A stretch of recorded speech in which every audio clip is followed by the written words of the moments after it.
Mr. President, I rise today to bring to this body's attention, to the attention of all Americans, what can best be characterized as a modern-day slave trade, an outrage that is hard to fathom that still exists today.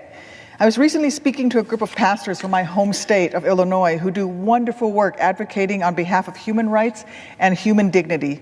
One of them, Reverend Walter Johnson of the Greater Institutional Church of Chicago, shared his frustration that abuses and atrocities being inflicted upon migrants and refugees in Libya have received not nearly enough attention or outrage from the American public, government, or in the press.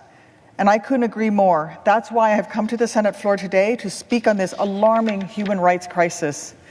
Every American should be appalled by chilling images of modern-day slave auctions. Earlier this month, in an investigative piece, CNN released video of an auction taking place. Not an auction for a piece of art or another item one might bid on, but an auction for human beings. Human beings sold for the equivalent of $400. The reports were a wake-up call for the world about the gravity of this situation in North Africa as migrants fleeing danger and economic hardship face new horrors on their journeys to seek a better future. The wars in the Middle East and instability in North Africa have upended huge swaths of the region, displacing thousands of vulnerable men, women, and children. Thousands of people fleeing Africa and the Middle East make their way through Libya, hoping to cross the Mediterranean. And, unfortunately, many of them face horrifying human rights abuses and danger along the way. Because of Libya's limited capacity to govern, its restrictive policies against migrants, and its inability or refusal to accommodate the migrants, conditions are ripe for exploitation and abuse in their detention centers. Particularly horrifying have been reports from survivors about the exploitation at the hands of smugglers who are openly engaging in human slavery, preying on the most vulnerable who have surrendered everything for a shot at the future. Migrants have been subjected to horrible human rights abuses in Libya over the past few years, including forced labor, torture, and sexual violence. The administration must put this issue front and center when we engage with Libyan officials and demand accountability and progress. Sadly, it appears the administration missed such an opportunity to address this issue during Prime Minister Fayez al-Sarraj's visit to Washington earlier this month.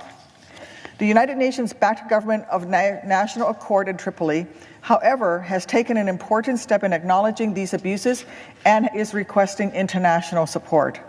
The European Union and African Union evacuation plan to repatriate the detained migrants that was agreed upon in the Ivory Coast is a move in the right direction. In 2016, the U.S. provided emergency funding for the International Organization of Migration, the IOM, to help shut down migrant detention centers in Libya. While the EU rightly picks up the majority of the funding to repatriate migrants, the U.S. should once again consider another emergency infusion to the IOM to help accelerate the closure of these facilities, in addition to the $31 million in foreign operations funding for Libya that the administration requested this year. Additionally, we have a former American ambassador, William Lacey Swing, who is the Director General of the International Organization for Migration. He is on the front lines of this fight and stands ready to work with Libyan authorities, the European Union and African Union countries so that he can help address this crisis. The U.S. can play an important role in supporting Director General Swing and other international efforts to protect these migrants from exploitation and abuse.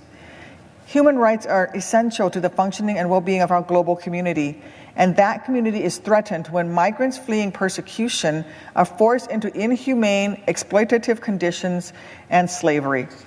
Given this country's own dark history with slavery, we cannot afford to remain silent in the face of such suffering.